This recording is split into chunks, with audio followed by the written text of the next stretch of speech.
तो टाटा मोटर ने अपने Q1 के नंबर को रिलीज कर दिया दोस्तों। चलो अब नंबर को देखते हैं, ये हमें गोली दे रहे हैं या हाँ सही में नंबर अच्छे हैं या खराब है। ठीक है, तो ध्यान से देखना पूरी वीडियो को, इसको हम पूरा डिकोड करके देखेंगे अच्छे से।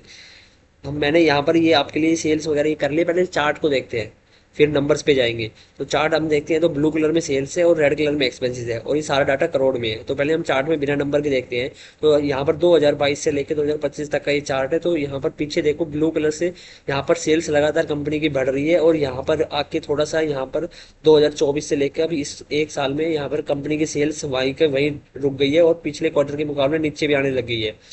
और अगर हम इसकी ऑपरेटिंग प्रॉफिट और नेट प्रॉफिट देखें तो लगातार कंपनी का ऑपरेटिंग प्रॉफिट बढ़ रहा था, बट इस क्वार्टर में सडनली 58% कंपनी का नेट प्रॉफिट ड्रॉप हो गया है। ये बेकार बात है, नेट प्रॉफिट भी कम हुआ है ऑपरेटिंग प्रॉफिट की तरह ही। और अगर टैक्स परसेंटेज देखें तो सिंपल पे कर रही है। अदर इनकम और इंटरेस्ट देखें तो अदर इनकम कंपनी लगातार यहाँ पर, अगर ब्लू कलर में देखें तो अदर इनकम कंपनी को पिछले क्वार्टर के मुकाबले अच्छी आई है। बट हाँ, अदर इनकम नॉर्मल है, ज़्यादा ऊपर नीचे नहीं आ रही है। और इंटरेस्ट कंपनी पिछले क्वार्टर के मुकाबले कम पे किया है, यहाँ पर आप देख सकते हो। ठीक है, अब हम चलते हैं डाटा के ऊपर में।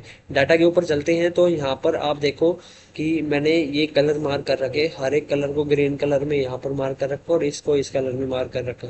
ठीक है, तो ये अगर इस क्वार्टर में देखें तो जून 2022 में जो लेटेस्ट क्वार्टर में नंबर रिलीज हुए हैं, तो यहाँ पर हम देखते हैं ऑपरेट जो सेल्स है वो पिछले क्वार्टर के मुकाबले गिरी है। नंबर्स आप खुद देख लेना, इतना ब्ला ब्ला मेरे को करने की जरूरत नहीं है, ये तो आप भी देख सकते हो। और अगर हम इसके जो यहाँ पर नेट ऑपरेटिंग प्रॉफिट देखते हैं जो कि है पिछले क्वार्टर के मुकाबले, देखो 6,880 18 एक करोड़ के समथिंग गिर गया है। और अगर हम यहाँ पर अब ये देखें पिछले क्वार्टर के मुकाबले और नेट प्रॉफिट, तो नेट प्रॉफिट भी पिछले क्वार्टर में 8,556 करोड़ का था, और इस क्वार्टर में 4,003 करोड़ का। तो सीधा 50% इसमें भी ड्रॉप आया है। और अगर हम यहाँ पर क्वार्टरली ईयर ऑन ईयर देखना चाहिए हमें वैसे, क्योंकि यहाँ पर सारी चीज़ें सीजनल होती है सेल्स। तो सीजनल सेल होती है तो कंपनी का नंबर एक्चुअल में हमें अंडरस्टैंडिंग सीजनल के हिसाब से तो ईयर ऑन ईयर वाइज देखनी चाहिए। ठीक है ना, तो यहाँ per year on year wise देखते हैं। मैंने जो ग्रीन ग्रीन कलर में कर रखा है, तो पिछले साल में कंपनी के 15,248 करोड़ के प्रॉफिट थे, और इस साल में 10,224 करोड़ के हैं। तो नंबर्स कम हुए हैं इस क्वार्टर में भी ऑपरेटिंग प्रॉफिट साल दर साल। और 10,587 करोड़ का पिछले साल के क्वार्टर में प्रॉफिट था, और इस क्वार्टर में 4,003 करोड़ का प्रॉफिट है। तो साल दर साल कंपनी के प्रॉफिट्स कम होते जा रहे हैं, क्योंकि कंपनी की जो ग्रोथ है ना वो कम हो रही है। कंपनी जो प्रोडक्ट बनाना चाहिए वो नहीं बना पा रही है, और जो जो जो मतलब कि फॉरेन प्लेयर्स हैं वो अच्छे खासे प्रोडक्ट बना रहे हैं इसलिए। और अगर हम ईयरली डाटा देखें तो ईयरली हमें डाटा नंबर्स में नहीं देखना चाहिए, हमें वैसे एक ओवरव्यू लेना चाहिए क्या ईयरली कंपनी सही चल रही है नहीं चल रही है। तो ईयरली हमारी सेल्स को देखते हैं तो सेल्स लगातार कंपनी की बढ़ रही है, बट ये 3 सालों से लेके यहाँ पर ऑन एन एवरेज एक जगह रुक गई है सेल्स। क्यों? क्योंकि यहाँ पर बड़े प्लेयर्स आ रहे हैं और ये कुछ भी इनोवेशन नहीं कर रहे अपने अंदर में, बस टाटा टाटा साहब का नाम यूज कर रहे हैं और इधर कंपनियों को चला रहे हैं।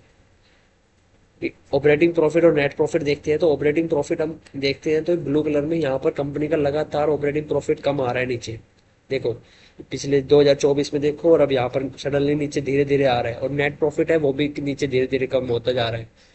और अगर टैक्स परसेंटेज देखें तो वो नॉर्मल है, और अदर इनकम और इंटरेस्ट देखें तो अदर इनकम कंपनी लगातार यहाँ पर बढ़ाती जा रही है, बढ़ाती नहीं जा रही भाई। पिछले क्वार्टर में बढ़ाया था, सॉरी यार।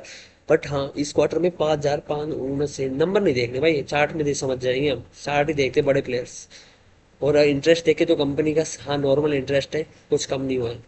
और बैलेंस शीट में हम चलते हैं तो बैलेंस शीट में यहाँ पर रिजर्व है वो कंपनी का, यहाँ पर मतलब कि कम धंधा 64,960 करोड़ से शुरू किया, और 1,15,408 करोड़ तक लेके गए। तो यहाँ पर कुछ बड़ा धंधा नहीं बनाया ये बड़े नंबर नहीं होते, छोटी छोटी कंपनी देखना आप कहाँ से कहाँ पहुंच जाती है, ये नंबर अच्छे नहीं है।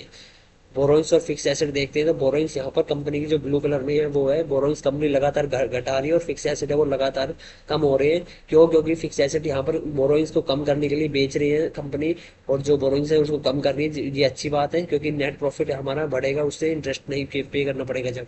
ठीक है, तो यहाँ पर ये नंबर थे, मेरे हिसाब से नंबर बेकार है कंपनी के, बिल्कुल बेकार है ये नंबर। कोई आपको अगर अच्छे लग रहे हैं तो भाई ये आपकी जो लैक ऑफ नॉलेज है, जो आपके नंबर अच्छे लग रहे हैं, क्योंकि बड़े प्लेयर्स आ रहे हैं और ये इनोवेशन कर नहीं रहे हैं। और ये मतलब कि एक तरीके से नेशन के अपने अपने देशभक्ति की भावना से ये ऐसे कार को बेच रहे हैं, अदरवाइज इनकी कार बिके भी ना, अगर टेस्ला टूसला ये बाहर की चाइना चुड़िया की कार आ जाएगी ना, तो इसलिए। तो भाई ठीक है, आपके कमेंट करके बताना आपको क्या लगता है। और लाइक कर देना वीडियो को, चैनल को सब्सक्राइब कर लो, जिससे कि हम ऐसे एनालिसिस करेंगे और आपके साथ में आपके व्यू भी देखेंगे, सारे मिलके अपने चैनल के ऊपर एनालिसिस करते हैं। ठीक है, तो कमेंट करके आप भी बताना आपका क्या व्यू है। मेरे हिसाब से तो ये इनोवेशन करनी रही है। ठीक है।